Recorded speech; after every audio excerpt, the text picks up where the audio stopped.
Alors on va arriver maintenant aux deux championnats. Il y a deux projets de délibération et un vœu de M. Bournazel. Je vous propose de les traiter ensemble. Oui, M. Honoré. C'est la même chose. Après le plaidoyer de M. Honoré tout à l'heure pour vous faire briller, c'est la même chose. Alors on va commencer par Michel avec... tu peux présenter les deux projets de délibération en même temps peut-être, non? Oui, tout à fait. Et présenter aussi le projet architectural pour préparer la discussion sur le vœu. Donc la première délibération consiste à faire un avenant au bail amphithéotique consenti à Paris Habitat pour la location de cet immeuble communal que nous avons préempté, du 2 rue Championnet. Et le deuxième, c'est la réalisation d'un programme de construction de logements étudiants comportant 32 logements étudiants plus et un commerce en rez-de-chaussée. Et donc, voilà les deux délibérations qui sont proposées aujourd'hui à voter. Alors, je propose d'introduire dès maintenant le vœu pour qu'on puisse traiter tout ça ensemble.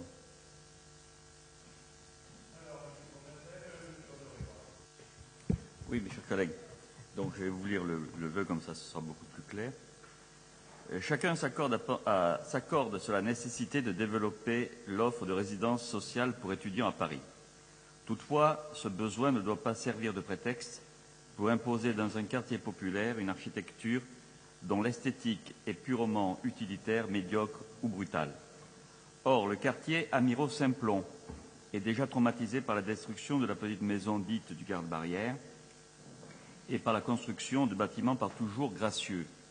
Malheureusement, le projet architectural du 2 rue Championnet dégradera davantage l'aspect de ce quartier avec ses formes massives et sans âme d'aspect blocos, contraire à l'élégance simple de l'habitat faubourien, par son absence de couronnement alors que les toits de Paris participent à sa beauté et à sa réputation architecturale, par sa volumétrie dont l'unique objet est d'optimiser la constructibilité au mépris de l'insertion urbaine. De plus, ce projet conçu sans goût ni imagination ne saisit pas l'opportunité de traiter l'existence d'un recoin à l'arrière de la parcelle le long de la rue des Poissonniers. En effet, aucune réflexion n'a porté sur le traitement de ce délaissé d'espace public propice à l'insalubrité et à l'insécurité, alors que la surlargeur de la rue des Poissonniers présente l'opportunité de son recalibrage, permettant le cas échéant l'augmentation de la capacité de la future résidence par une reconquête de cet espace dégradé résultant d'une ancienne servitude d'alignement de voirie. Pour toutes ces raisons, sur proposition des élus de l'opposition, le Conseil du 18e arrondissement émet le vœu que le projet architectural de la résidence pour étudiants du 2 rue Championnet soit revu afin d'insérer sa volumétrie et son esthétique dans l'environnement urbain, de ne pas recourir à une écriture architecturale médiocre et brutale, de faire l'objet d'un projet global conjoint avec la suppression du recoin de voirie à l'arrière de la parcelle le long de la rue des Poissonniers. Voilà le... Bien.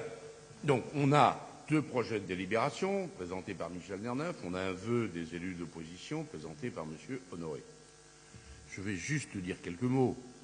Cet immeuble, à l'angle de la rue Championnet et des Poissonniers, m'est apparu comme dangereux, ne permettant pas la circulation des piétons, des gens à mobilité réduite, notamment des femmes avec des poussettes, et ce carrefour accidentogène entre la rue Championnet, la rue Boineau et la rue des Poissonniers devait être traité. Je ne reviens pas sur le débat sur la petite maison dans la prairie. Depuis, on a avancé. Il va y avoir un jardin. Les arbres sont maintenus. Paris Habitat y construit ses logements, sa crèche, ses commerces. On aura une nouvelle voirie René Clair. On a un EHPAD bien utile pour les personnes âgées dépendantes, notamment atteintes d'Alzheimer avec la Fondation Sainte-Marie. Et je ne reviens pas sur la pépinière qui est un formidable succès en fond de parcelle le long des voies de chemin de fer, avec des créations de commerces. Faut-il rappeler, Monsieur Honoré, que l'immeuble qui a été, hélas, délaissé, laissé à des marchands de biens, marchands de sommeil, à l'angle de la rue Boineau et de la rue des Poissonniers, était en déshérence totale, que c'est, suite à une visite de Michel Nerneuf et de moi-même, qu'on a saisi la mairie de Paris pour que la SCIAMP traite cet immeuble. Voilà, et vous pensez que le 144 rue des Poissonniers, c'est pas mieux comme il est avec la Fédération de la Lagrange, Mont-de-Mix et des logements de jeunes travailleurs au-dessus? La porte des Poissonniers, vous avez connu comment elle était, sans rien? Le désert, je ne dis même pas ce que disait Michel Nerneuf en 2001, au début de cette mandature, quand il parlait de l'avenue de la Porte des Poissonniers. Franchement, il faut garder un minimum d'objectivité. Cet immeuble, je le dis, avec un café en rez-de-chaussée, faisait une saillie sur la rue des Poissonniers problématique. J'ai donc demandé à la ville de Paris de le préempter. J'ai été entendu par la ville de Paris, qui l'a placé dans le compte foncier. Il faut reloger les gens. C'est fait. Il fallait reloger le café. Eh bien, il a trouvé place dans justement l'immeuble rénové par la SCIAMP au rez-de-chaussée entre la rue des Poissonniers et la rue Boineau. Et il en est très heureux, parce que c'est autre chose que le bistrot qu'il avait en face. Voilà, écoutez, la ville, elle évolue. Je pense que Didier Guillot va s'exprimer en disant qu'une résidence étudiante à cet endroit, c'est une bonne idée, à tout près des futurs pôles universitaires pariens et Paris 4 Clignancourt. Voilà. Alors après, sur le parti architectural, c'est pas moi qui décide. Il y a des commissions pour ce faire. C'est Paris Habitat.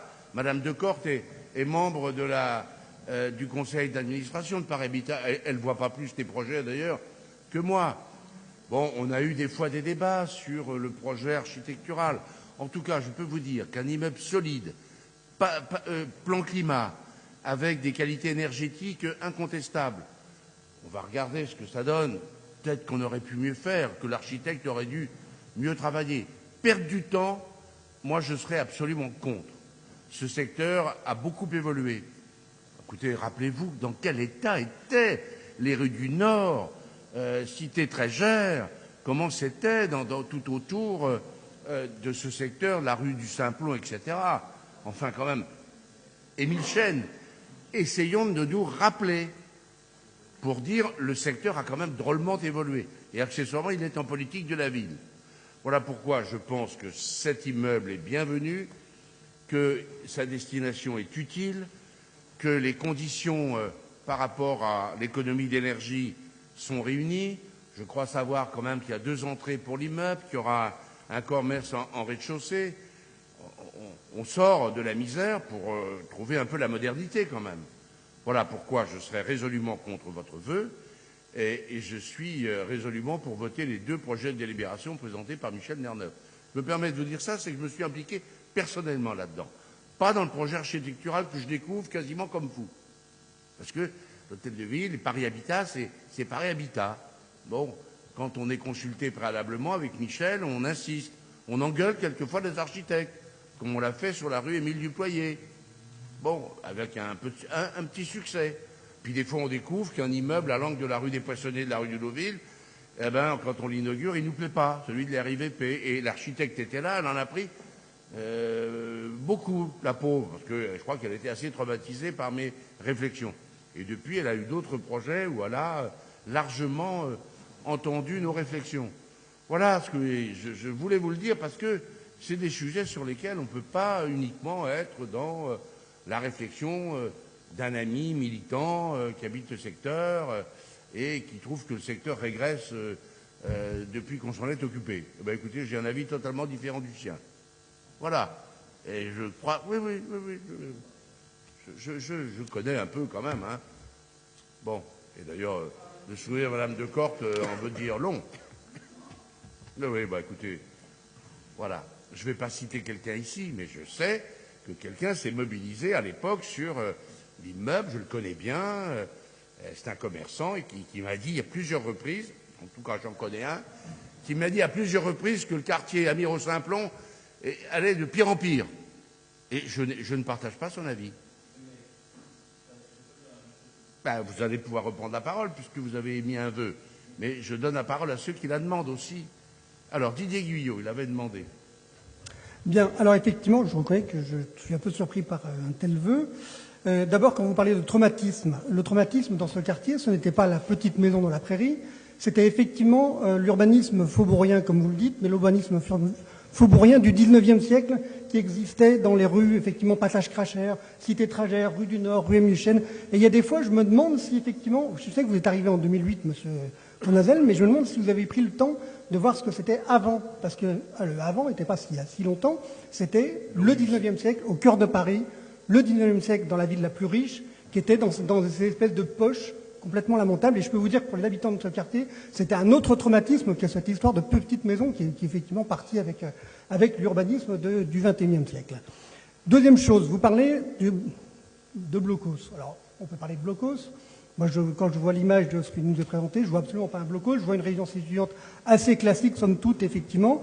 Celle qu'on a inaugurée jusqu'à maintenant dans tout Paris, c'était des véritables pépites architecturales, y compris dans le 18e. Pas loin d'ici, on a eu une avenue de la Porte des Poissonniers qui est très réussie. Il y en a eu beaucoup dans le quartier, effectivement, Pajol et Philippe de Gérard qui sont de véritables pépites. Là, j'ai du mal à juger pour savoir si ça sera une pépite, mais en tout cas, c'est pas un blocos. En revanche, je signale que l'unique, parce que je parlais des chiffres tout à l'heure, l'unique résidence qui a été sortie de terre par le RPR dans les 18 années où il était au pouvoir à Paris, l'unique, elle était dans le 18e, elle est dans le 18e, pas loin d'ici, elle est rue Francis de Croisset, c'est d'ailleurs, je vis dans l'avenir, je vis dans l'avenir, et l'avenir c'est ça, c'est effectivement de construire des logements étudiants dans le nord de Paris, c'est ce que nous faisons. Mais pour ce qui est du blocos, il y a une résidence qui est effectivement pas une pépite architecturale, c'est la résidence Francis de Croisset, qui elle est un blocos, c'est la seule qui vous est sortie de terre, et je peux vous dire que pour les habitants qui habitent à Saint-Denis, ou à Aubervilliers, ou à Saint-Ouen, quand ils ont une vue plein sud et qu'ils ont la chance de pouvoir voir Montmartre, ils voient Montmartre, mais ils voient cette espèce de blocos qui est absolument immonde, vue du nord de Paris, de cette espèce de grand mur noir, qui est autre chose que cette résidence, qui est tout ce qu'il y a de plus classique. La résidence Francis de Croisset, vue du nord, c'est un immense mur noir, le long du périphérique. Je ne sais pas si vous l'avez déjà vu, mais sans doute, il faut peut-être vous balader un petit peu dans le 18e. Alors, puisque justement je parle du 18e et de ce quartier, je signale qu'à côté de Francis de Croisset, il y a maintenant à peu près 800 logements sur ce secteur qui feront le lien et qui feront le trait d'union entre les deux campus, Paris 4, Clignancourt, et Paris 1, Porte de la Chapelle. Et on en reparlera d'ailleurs au prochain Conseil de Paris, sur le campus Condorcet. Juste une dernière précision là-dessus par rapport à ce que vous avez dit tout à l'heure.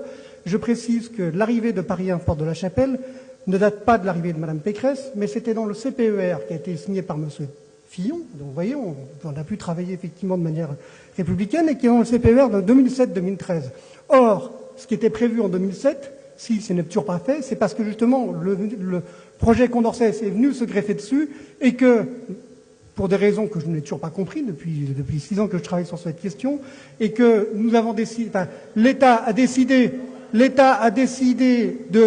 d'essayer de faire sans, ou plutôt précisément Mme Pécresse a cru bon de penser qu'elle pouvait faire le campus Condorcet sans la région et sans la ville. Puis il y a eu un moment où il fallait effectivement découvrir qu'on ne pouvait pas faire le campus Condorcet sans la région et sans la ville. Donc c'est ça la différence, et on y reviendra de manière plus approfondie lors du prochain Conseil, puisqu'il y aura une délibération justement qui enfin, je dirais vraiment enfin, parce que dans les effets d'annonce de Mme Pécresse, on devait inaugurer en 2012 le campus Condorcet. Vous voyez où on en est aujourd'hui, on en est là.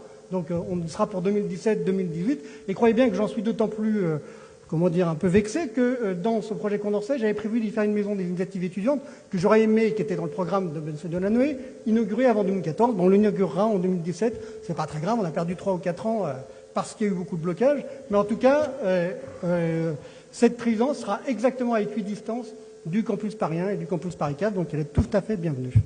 Merci beaucoup. Pascal Julien. Oui, je ne pourrais évidemment pas voter ce vœu dont les termes sont outranciers, mais je voudrais faire 2 remarques. D'abord, la petite maison de la SNCF n'était pas, son maintien n'était pas du tout incompatible avec la réfection des rues du Nord, etc. Ce qui a été dit. Faut pas, c'était pas du tout incompatible. Et il aurait été meilleur, à mon avis, de faire les deux, préserver du patrimoine et réhabiliter comme on l'a fait. En revanche, je vous saisis l'occasion de ce vœu pour faire remarquer qu'il y a quand même quelque chose, moi, qui me soucie, ce sont les jurys de concours d'architecture, dont j'ai l'impression qu'ils fonctionnent de manière extrêmement corporatiste, car au fond, c'est délicat, la question du goût. Est-ce que c'est beau? Est-ce que c'est moche? Est-ce que, voilà, c'est subjectif. D'une part, il faut laisser aux architectes une liberté de création, mais d'autre part, on souhaite aussi une architecture qui préserve l'unité de la ville de Paris, qui préserve l'identité parisienne. Et c'est pas simple de savoir concilier les deux. Or, on laisse, j'ai l'impression, un peu seul juge, finalement, la corporation des architectes. Je pense qu'il y aurait quelque chose à revoir sur la façon dont les jurys sont constitués. Et il devrait l'être, de mon point de vue, pas simplement qu'avec des élus, pas simplement qu'avec des hommes de l'art, mais aussi, pourquoi pas, davantage qu'ils ne le sont, avec les associations, avec, pourquoi pas, comme dans les jurys, des habitants tirés au sort, s'ils ont envie. Enfin, il faudrait vraiment revoir ça, parce que c'est pas la première fois qu'on est confronté à ce problème. Voilà, je profite de l'occasion de ce vœu pour dire ça, mais bien sûr, je ne pourrais pas voter ce vœu pour toutes les raisons qui ont été fort bien dites avant moi, que je ne répéterai pas ici. Sur la réflexion sur Michel, tu vas répondre, mais sur la réflexion sur les architectures, oui. Mais Michel se rappelle, le paradoxe, c'est que c'est quelquefois plus facile avec un projet privé comme Sagis Odéarif, avenue de la Porte des Poissonniers, pour rester dans le même secteur, quand ils sont venus nous présenter leur projet dans mon bureau, on leur a dit non, le compte, ça va pas là, vous n'aurez pas le permis de construire si vous faites comme ça. D'abord on a dit il faut une crèche, il y a eu une crèche municipale de 60 berceaux. On a dit il faut une césure entre l'immeuble industriel du boulevard Ney et les logements intermédiaires, notamment pour infirmières. Enfin bref, on a discuté et on a été entendu. Et je leur ai dit, par-dessus le marché, si vous voulez faire votre opération, il faut racheter l'immeuble de la SNCF au 144 rue des Poissonniers, une longère en meulière, dont on avait envie qu'elle ne soit pas démolie. Elle était à vendre, et il n'y avait pas grand monde pour l'acheter. Donc il y a une forme de, je dirais, d'acceptation des réflexions des élus en charge, notamment du 18e. Quelquefois, c'est plus raide avec des jurys d'architecture au sein, Paris Habitat, par exemple. Bon, parce que y a des habitudes, comme le disait Pascal Julien, je pense qu'on peut améliorer l'esprit de concertation en amont et que les élus de l'arrondissement pourraient être davantage écoutés sur des profils architecturaux. Ça l'est, des fois. On corrige, comme on a obtenu sur Émile Duployer, même si ce n'est pas parfait, y compris sur les couleurs. Bon, le vert phosphorescent que je découvre tous les matins en ouvrant mes fenêtres, bon, je trouve qu'on peut mieux faire dans le cadre d'un tissu urbain déjà fortement en difficulté depuis tellement longtemps. Mais voilà, en même temps, il faut de la modernité, tu l'as dit Didier, et je dois dire que les résidences étudiantes, c'est quand même là aussi où on peut se permettre de se lâcher un peu. Hein, parce que s'il y a des gestes architecturaux à faire, pour les pressbooks d'architectes, c'est plutôt là que dans des immeubles résidentiels, rue Mira ou rue Léon. Voilà. Donc j'entends la réflexion de Pascal, et en même temps, je trouve que si on a ce projet, ce sera quand même, à mon avis, une bonne chose pour le quartier Améro-Simplon. Michel. Oui, je voudrais parler du fond du vœu. Bon, d'abord, apprenez qu'il n'y a pas de résidence sociale pour étudiantes, mais c'est du logement étudiant, enfin ça c'est pas très grave. Mais il me semble reconnaître une autre écriture derrière, que j'ai un peu l'habitude de côtoyer. J'y trouve un peu de mépris, parce que serait intéressant que vous rencontriez les architectes, messieurs Croix-Marie et Bourdon, et que vous leur disiez en face que votre architecture est utilitaire, médiocre, brutale, pas gracieuse, forme massive, sans âme d'aspect blocos, et par sa volumétrie, etc., etc. Ce serait intéressant que vous leur disiez. Mais bon, passons sur le style. Les critiques qui sont données là-dedans, au-delà du parti pris architectural. Le problème, c'est que les architectes ont des partis pris architecturaux. Et c'est dans les jurys, ils sont choisis en fonction de ces partis pris architecturaux. Bon. Alors après, ça plaît ou ça plaît pas. Ça, c'est sûr. Les immeubles, certains immeubles dont Daniel Le Maire a parlé, je sais que le maire de Paris avait une opinion tout à fait différente. Bon, et ben voilà, c'est comme ça. Et puis entre nous, on peut se mettre tous autour et voir tel et tel immeuble, eh bien on n'aura pas forcément les mêmes avis. Mais moi, je vais quand même défendre ce projet parce que, contrairement à tout ce qu'il est dit, au contraire, il remplit son rôle. Il tient l'angle. Actuellement, l'immeuble que nous avons, il y a une façade avec fenêtre sur la rue Championnet, une façade avec fenêtre sur la rue des Poissonniers et un pignon aveugle sur l'endroit que vous appelez un délaissé. L'immeuble qui est là, il va avoir 3 façades. 3 façades. C'est-à-dire qu'il y aura des fenêtres de tous les côtés. Et au rez-de-chaussée, vous allez avoir un commerce, on ne le voit pas très bien, mais un commerce qui va donner sur l'ensemble. Donc, le problème du recoin est supprimé, avec en plus la possibilité d'avoir une entrée de la résidence du côté de la rue Championnet et du côté du délaissé qui est par derrière. Voilà. Donc, il tient bien, tout cela parce que, justement, à la demande du maire, nous avons fait repousser l'alignement de 2,20 m. C'est-à-dire que l'alignement correspondra à peu près à l'alignement de l'autre partie de la rue des Poissonniers, là où il y a le 131. Et donc, il y aura la place pour passer. Dernière chose que je voulais dire, derrière ce vœu, on voit finalement une défense du pastiche. La ville de Paris, depuis Jean-Pierre Caffé, ensuite avec Anne Hidalgo et par la volonté du maire de Paris, refuse le pastiche. On voudrait finalement faire que l'on continue avec les toits en pente, avec etc. toujours. Eh bien non. Là, le parti architectural, je dis bien, on est d'accord ou pas d'accord, mais j'essaie de l'expliquer, qu'il a une certaine intelligence. C'est-à-dire que vous avez, si on peut revoir les visions de la rue Championnet, en remontant, voilà, vous avez la rue Championnet des deux côtés, où vous avez de fait des façades de type plutôt faubourien, avec quand même déjà des immeubles un peu différents. Et puis, quand on arrive et que l'on regarde de l'autre côté de la rue des Poissonniers, vous allez un peu plus loin, encore. Ça, c'était la façade de derrière. Encore. Bon, voici les immeubles de Paris Habitat, une autre architecture. Vous avez en face de cet immeuble de Paris Habitat, un autre immeuble de Paris Habitat des années 60. Et puis vous avez, si on continue, vous allez avoir tout ce qui est neuf et qui arrive, les immeubles de Paris Habitat. Donc cet immeuble va finalement être bien à sa place en faisant la jonction entre un Paris faubourien et un Paris du XXIe siècle.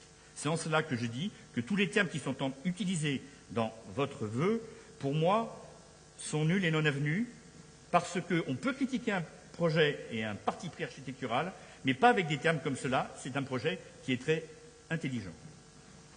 Écoutez, Monsieur Honoré a quelques mots, et après on va voter d'abord sur le vœu, ce qui est logique, et puis ensuite sur les 2 projets de délibération. Bon, tout d'abord, mes chers collègues, le vœu portait sur l'esthétique.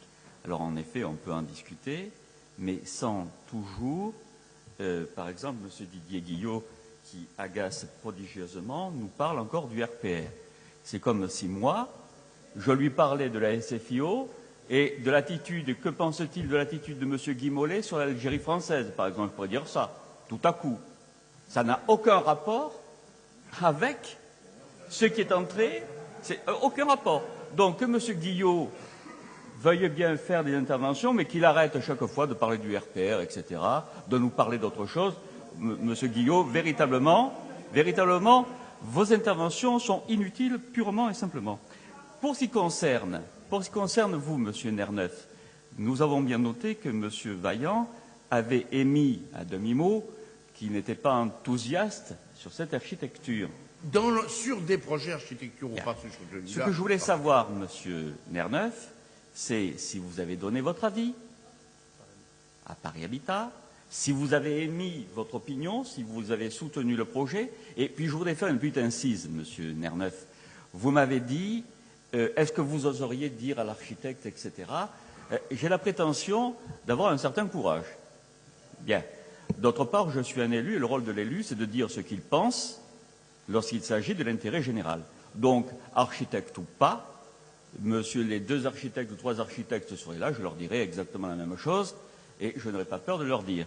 Voilà, il n'y a pas grand monde, qui me fasse peur, monsieur Nerneuf. Bien, bien. Donc la question est-ce que vous avez donné votre avis? Et c'est tout. Est-ce que vous avez donné votre avis? Est-ce que vous avez donné votre avis? Bon, je vais vous répondre. Un jury d'architecture, cher monsieur, chers collègues, comme vous dites souvent, un jury d'architecture, il est composé de façon très précise. Il y a des représentants des architectes, il y a le bailleur, qui est là, et il y a des représentants des cabinets et de la mairie du 18e, enfin de la mairie d'arrondissement, et du cabinet d'Anne Hidalgo, et du cabinet, si ça concerne le logement, du cabinet de Jean-Yves Manot. Tous ces gens ont exactement le même nombre de voix. Enfin, chaque voix, le même poids. Voilà. Et il m'est arrivé, je ne vais pas ici, il y a quand même un secret du jury, hein, mais il m'est arrivé très souvent, et notamment pour les projets les plus ambitieux de l'arrondissement, de ne pas voter pour le projet qui a été retenu. Je pourrais prendre par exemple, même là si je l'ai déjà dit, non pas celui-ci, mais par exemple ici, je n'avais pas voté pour l'ICI, je n'avais pas voté pour le projet qui a été retenu. Chapelle internationale, je n'avais pas voté non plus pour Jamel Tlouch. Bon, ben voilà, mais après, c'est la règle. Alors, que l'on puisse éventuellement poser des questions sur comment les architectes sont dans les jurys d'architecture choisis, comment est-ce qu'ils sont choisis, combien de temps ils durent, c'est vrai que c'est un problème qui est peut-être plus important à poser à Paris Habitat. C'est moins le problème dans les autres jurys. À Paris Habitat, on a parfois tendance, et les architectes ont parfois tendance à voter en meute. Alors qu'ailleurs, ils ne votent pas forcément tous ensemble. Donc il y a peut-être une réflexion à avoir avec Paris Habitat là-dessus. Mais ceci dit, ce projet-là, c'est pas forcément ma tasse de thé, mais je l'assume et je dis que c'est un projet intelligent et astucieux qui aura tout à fait sa place ici. Bien, écoutez, on a été éclairé. Qui est pour le vœu de M. Honoré? 3, vous notez. Qui est contre? Tous les autres, vous l'avez noté. Il n'est pas adopté. On passe au premier projet de délibération présenté par Michel Nerneuf. Qui est pour? Qui est contre? Unanimité. Et le deuxième projet présenté par Michel Nerneuf, même vote, j'imagine, même vote, unanimité.